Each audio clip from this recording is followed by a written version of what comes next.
Hello, everyone. Sorry we had slight technical difficulties, so we're a bit delayed tonight.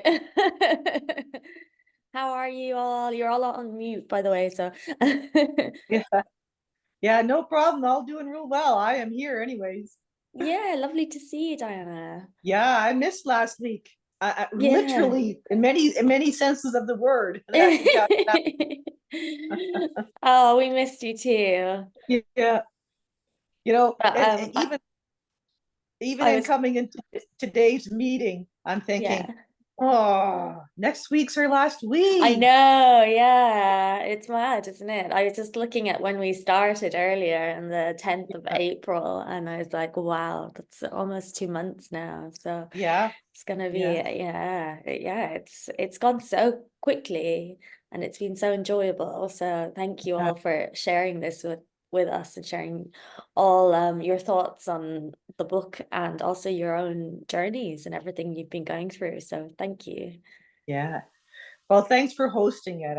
I'm very grateful. Before this, I was in a group with like-minded people. Mm. So, and then I moved here. So, I was looking for something else. Mm. I still carried on with them through the WhatsApp. Like they Mm. still met in person, and I sort of dialed in. But and we were doing at that point the Untethered Soul, but Mm. which is another really great book. But Mm. but Eckhart is all I always come back. Yeah. it's uh it's just the deepest you can go in Mm. terms of understanding the mechanics of consciousness and unconsciousness. Yeah, definitely. I've really enjoyed this as well. I really feel like I understand everything a lot better as well through the discussion with everyone. It just everyone's insights lets you see a different aspect of it. So it's great to be able to share that. It doesn't. And even though this is my sixth read of this book, Mm. that it's still like I'm, peeling back an onion, all Mm. of what is not me, because when you go into it again and again, you're still just a new person. Mm. Yeah. So Yeah. it's amazing. I'll probably never stop reading it. I'll read it again and again. I was Yeah. talking with Lil. Lil and I are personal friends. Lil and I lived Oh, in the same house. lovely.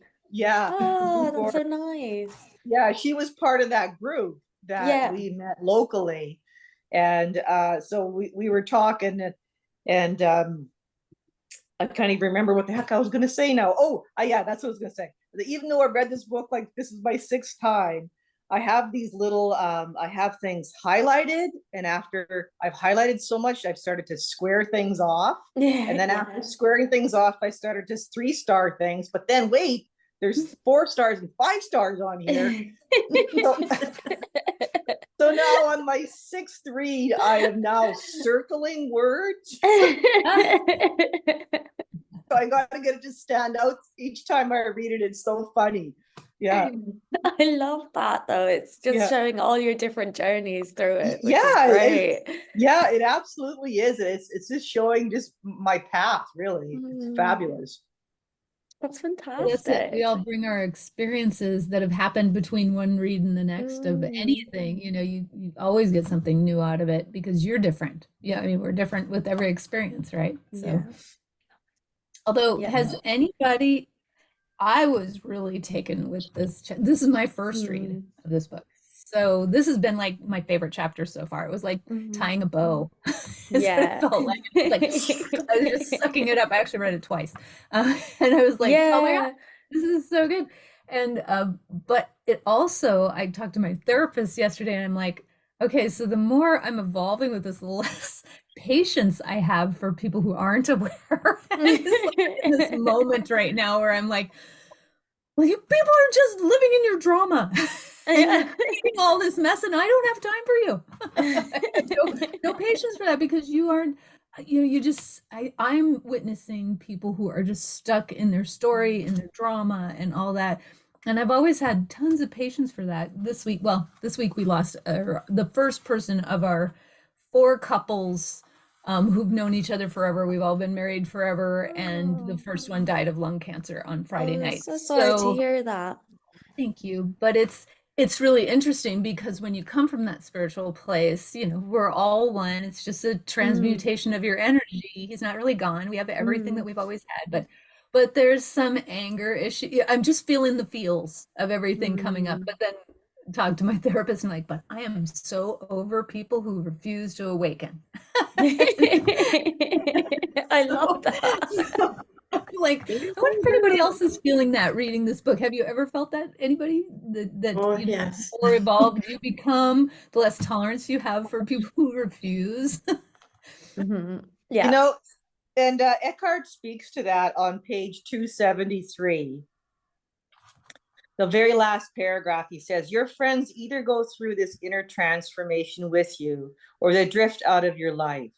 Some relationships dissolve and others deepen. Mm, So that is every single person. You cannot believe that we're unique or we're special. Every single person goes through this because we see with different eyes, and mm, we become different. We're no longer that person participating in the drama, the gossip. Whereas if before, if you didn't participate in it, well, then you just weren't part of the group. You Right. know, we've risen above it, and not in terms of arrogance, but in terms of consciousness, that we rise above the unconsciousness, and because of that our circle tightens, it gets smaller, and then we find new like-minded people mm. Right. like this Yeah. example. Well, when Lil and I met, we met well, we first met at a little workshop that I was running. And then the second time we met at a yoga retreat. And then the Mm, second time after that, we met, or the third time we met after that, we met at another yoga retreat. And she must have sensed something in it because we weren't personal friends before that, but we come mm. from the same small town. And she says, you know, Diana, and I've told you this so many times, my friend, I think I'm ready. And it was, and I heard her not just with my ears, with a different hearing and different listening. And at that moment, we decided to get together and we read. I can't remember what the first book we read, but we just did it one on one. Mm. And it's been many books later, right, Lil? And here we Yeah, are. the first one was The Greatest Secret. Oh yeah, that's right. Yeah, it Ah. was a difficult book to read, very difficult. Mm, Yes, yeah, because you know you almost need a dictionary because it's a whole nother language almost that mm. we're not used to reading. So Lil and I have become very, very good friends, Mm. and we rely on each other to stay grounded. Very much Oh, so. Yeah, that's so we do. lovely though. That's like Yeah, me and Anne Marie as well, you know. So, well, I yeah, mean, we've known each other for a long time. We were at school together. But it's just interesting to go through that sort of journey with yeah, someone. Like yes. we because we started off when we were just teenagers at school and we used to sit together at lunchtime and then I don't know, like it just evolved over the years. I think we were Mhm. always into sort of like angel cards and things like that. And we used to do That's tarot right. cards Yeah, and that's things when we were right. teenagers. And then, yeah, over the years, it's just evolved. And of course, Anne-Marie's always been a big fan of Eckhart since the day Yeah, she sort of got into his books. So she's always been trying to get me on board with Eckhart. So this was me saying, okay, I'm ready. yeah, that's right. It all starts somewhere, doesn't it? Mm, Yeah, It's it all part does. of the path. Yeah. Mhm. And you know what? I just want to maybe say one more thing to share. When she was mentioning the loss of her very good friend, that you know, share my friend. Listen, you've got to grieving is part of the loving process. That's the price we pay for loving mm, others, and we need to grieve. So that Eckhart says that there's three types of crying. One is grieving the loss for loving somebody. Mhm. The second one is because we have compassion for someone who's suffering. And the third one is egoic crying, feeling sorry for ourselves.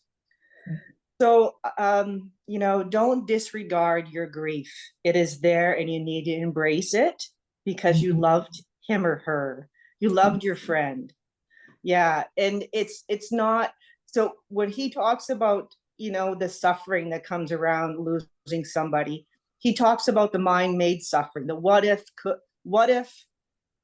what should I have done? What could I have done? What others could have done. Those are mind-made stories, and they add to just grieving, and they serve no purpose. So it's giving yourself, welcoming the sadness and welcoming the grieving. You deserve it because you love them. Right. Well, interestingly enough, my husband was a funeral director for 22 years and worked at a coroner's office and all that. So we're living proof that there is life after death because he's no longer in the business and we're fine. So we always joke about that. But we've always had a different view on death because it's been part of our life completely since before our son. We actually went for a ride like the Addams family in a hearse down to Chuck E. Cheese one day with our 2.5-year-old, because I promised that the next time Dad had to go to the airport to drop off a body, we would go to the mall to Chuck E. Cheese, and he comes pulling up instead of the van, he's got the hearse, and I'm going, wait a minute, and I want to go to Chuck E. Cheese. I'm like, okay, let's pile in. Park at the mall. People are like, the whole way I'm walking going do do do do do do. It's hilarious. So we've always had a different perspective on death. This is really challenging because this is a dear friend who pushed people away. All of us. He and his wife pushed everyone away over the years, even our friend Dean, his sister and his brother, and my husband's known the family forever. They were in their first band together, grade school, everything. So there's that. It's not, I'm accepting of all of that and the passing. It's not grieving his thing. It's that they pushed us away is just sad that they didn't allow us to be there in their suffering or, any of that. And, so I'm okay, but I'm just, every once in a while I'm like, and we want to be there for his widow now. And we don't know if it was really her or him. He's culpable too. He could have said no if she was the one who was pushing us away, but we want to be there for her too. And it's just, it feels like our hands are really tied and we don't even know if there's going to be a service. She didn't tell us. We had to find it on Facebook. So those kind of, so it's a little different. It's not the grieving of the friend. We have the memories, everything. And I'm totally aligned with all of that. And the beauty of, oh, Diana, you're here live. I mentioned it last week that thank you for that movie, The Inner Worlds, Outer Worlds. Oh my gosh, that was extraordinary. And being a body worker and I've studied so much anatomy and physiology. So I know about the fascia of the body. I don't know if you guys have ever studied fascia in the body. So if you were to take every living cell out of your body, you'd be a fishnet stocking that looked just like you. But it'd be a fishnet stocking, right? With no substance. So I equated that with that movie of like putting your hand through the air like this. It's the same thing as pulling on a fishnet stocking. Okay, so this is going all the way to Ireland. There you go. That we are all connected to that level in the universe. I thought that was just beautiful about that movie to really, that's what I gathered out of that was how intricately we truly are connected. So that was lovely. So thank you for that. And then this chapter has been just, I think the whole thing's highlighted. I loved it. Yeah, I thought when I was reading it, actually, I did think you'd like it because I think you and me are similar in like it's sort of spelled out sometimes, like in a simple way. It's like, okay, this is it, and you get it now. And so I loved it as well. I was like, yes, I understand it all. I was trying to read to my husband something that I was really excited about, and he's looking at me. He goes, "Are you going to read the whole thing?" I said, "Yes," because it's just juicy. He goes, "Well, I think I'm going to have to read the book because," I said, "You're right. This isn't the 9th chapter out of 10. You've missed so much that brought you to this place," because he didn't understand the conversation. As the chapter goes through, he goes, well, if you're reading all of this, why is it this rudimentary conversation? I said, but you didn't listen to the end of the conversation, how this person evolved just during the chapter through the questions that he was asking, right? That's what I got from it, that he was actually understanding as Eckhart was explaining each question. And there was kind of an evolution to it. My husband, fell asleep while I was reading. So it's like, someday I'll get him there. Maybe not. He's pretty highly evolved for somebody who doesn't spiritually seek intentionally. So. Yeah. No, I feel the same as well. Like when you're reading these things, you get really excited about the concepts and you just want to share it. And I'm the same with my partner, I'm always reading out bits to him, and he wouldn't be like into any of this at all. But he likes the fact that I'm excited about it, at least I think. And like Diana, like you were saying, it's that sort of thing of like, once you're talking about these things, once you're around people, you are influencing them, and you are helping them on their journey, hopefully, as well. So I do feel like in some sort of way I am hopefully imparting a bit of it onto him. Yeah. You know what? I always say that, it seeps in. Yeah. It does. Well, I we think all come to it differently. I had posted that I draw an Eckhart Tolle card every Monday. And then I draw it and I just draw them in the order that the cards came. And and it's a sutra from one of his books. I've already gone through 52 weeks of The Power of Now and 52 weeks of A New Earth, and now I'm halfway through The Power of Now again. And I read it out loud to my husband. And then I kind of give it a couple of hours or sometimes even a day, because I want to add something to it, like my own sort of drawing on my own wisdom, really, from the teachings. Is there another voice coming on or something? I can hear an echo. I can hear it too. I think it might Sounds be like in TV. my background. My mom's here. Mom, can you switch that off? Because we can all hear it. Oh, poor mom, eh? But anyways, back to that. That's what I call that it seeps in. So I will say it out loud and this and that, and then it seeps in. I don't ever preach it. I speak, and I speak freer and freer of it. It's been 6 years since I saw Eckhart Tolle, and I've been on this more of a consistent, constant journey. And so I, over that time, my natural language speaks of it more and more. And it seeps in because he says little things every once in a while that I have a little chuckle thinking, oh, Matt, he heard me.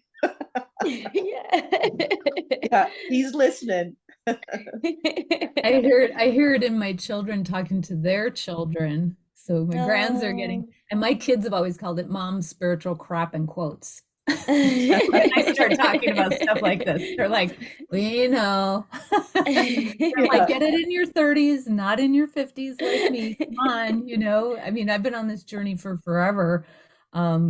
I started doing yoga with Lilia Spolin when I was like 11 years old. She was on our PBS station, and there was just something that drew me in, and so I've been studying yoga my whole life. So which puts you on this spiritual journey. So I've read pretty much everything since the beginning of the New Age, whatever you want to call it, with Christiane Williams, or the Conversations with God, what's the other big one that had a workbook and the whole thing? There was a oh gosh, I don't even remember. I've got all of them.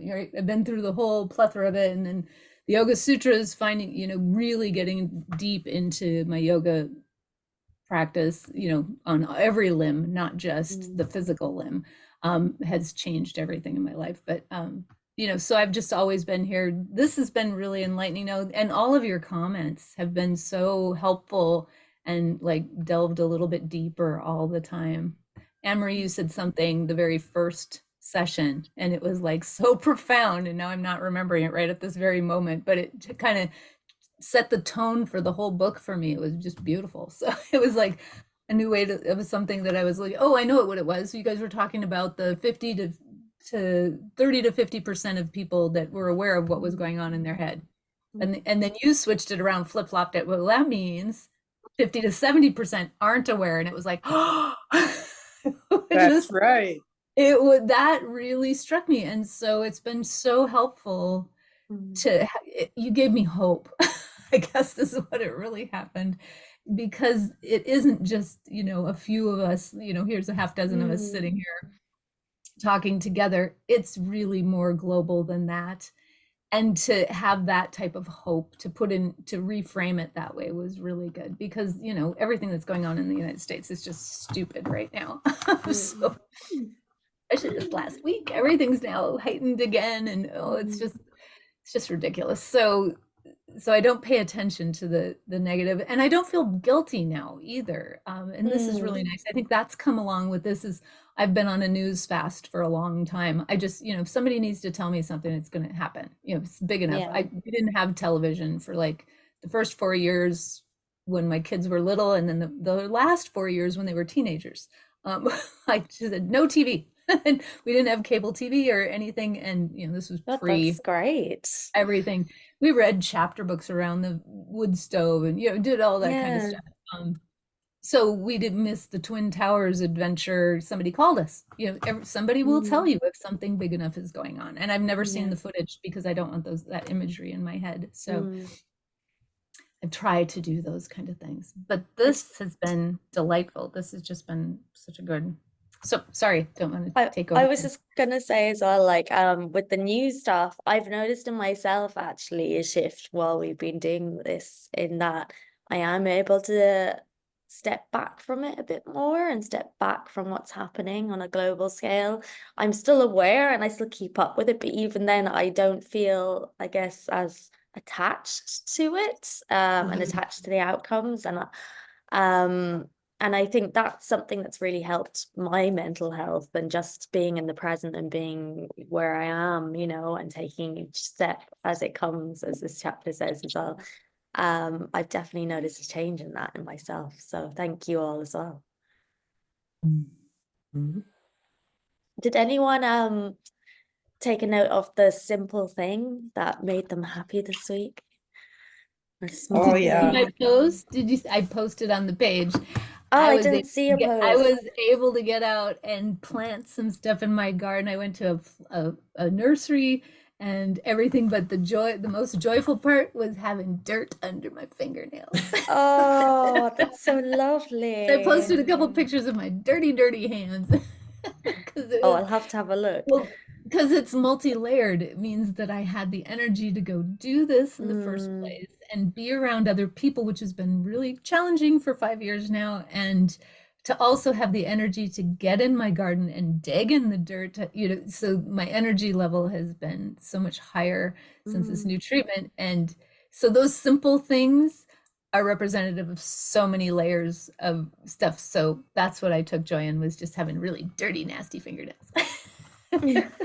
I love that. That's fantastic, because it combines so much as well, like connection with the earth and just appreciating nature and reminding how nature's connected to everything and we're connected to nature, and it's lovely. One incident that I had this morning, and it's something that usually I feel strongly when I'm in nature, and that's when whatever I'm looking at or listening to, it's like in high definition, and it's crystal clear. This morning I was driving, and every now and then I drive along the waterfront, and as it's only like 2 miles long or so, but as I'm driving along, and it's like every single thing was in high definition, and I just slowed right down and had to just take it all in. That's so lovely. Yeah. And usually that only happens when I am out in nature, not driving in a vehicle or have a task that I'm doing. So it was very special this morning. Yeah. That's so lovely. Or like when you see a beautiful sunset or something, you just have to stop. So I always have to cross a bridge on my way into town from where I live, and just every time I cross the bridge, I just get blown away by the beauty of the water, because it like leads out to the sea. So on one side you can see like the port and the sea, and the other side you see like the city. And it's just every time I have to stop, I'm just like, oh, Yeah. this is so beautiful. Yeah. Yeah. It's breathtaking. Mm. We live on a lake, and our living room has 4 big ceiling to floor windows all together, Mm. and it looks straight out at the lake due west, so we see the sunset every Oh, night. And we wow. also get most of the storms come from the west, so we Mm. also see the approaching storms. And our granddaughter, our second granddaughter, who just turned 8, she started, gosh, I don't even know, she must have been 3 or 4, and she would grab one of us and go, family moment, family moment. We all have to get together, and we have to look out the window, and we have to hug because it's such, because it's this beautiful. So anybody can say family moment. We all have to run to the window, and we all hug and we watch, and so we experience it together. So that's been a beautiful thing with her. And then, she started that with her mom now, and and everything. So we'll take, if we're not with each other, we'll take a picture and send it, text it, and say family moment. Oh, that's so lovely. Yeah. So we pray gratitude, I swear, a minimum of 5, 6 dozen times a day. I'm constantly in gratitude, and I just love living that way. As a matter of fact, I just got a new t-shirt that says grateful. Oh, that's so cool. I love it. They had it at Costco.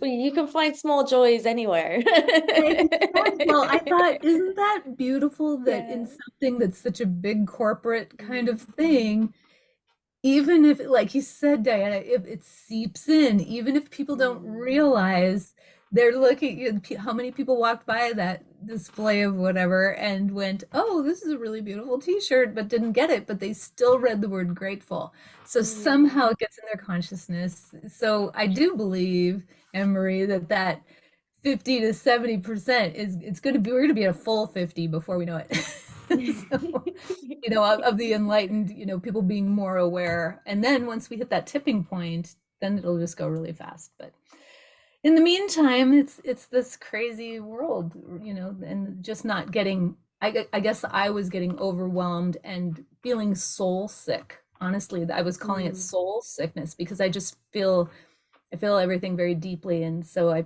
feel for nations and children and, just everything that's going on.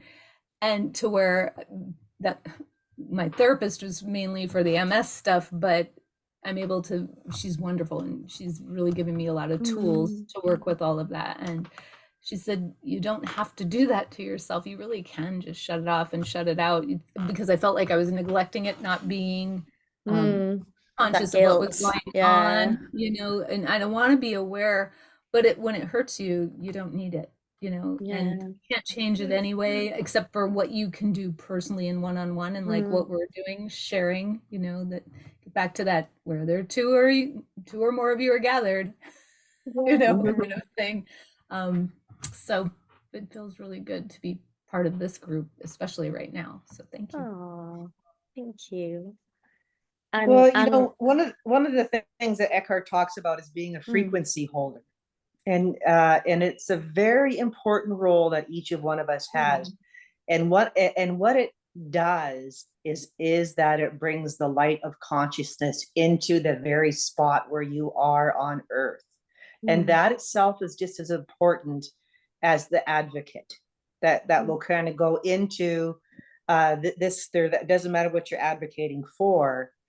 And so when we feel sadness for for the turmoil of the world, we're actually not bringing in the light of consciousness. We're stuck in unconsciousness, because so it's transmuting that from sadness into the light of consciousness. And that actually doesn't even matter where you are in the world, transmutes. That's what goes back to that video we're talking about, is that energy is formless.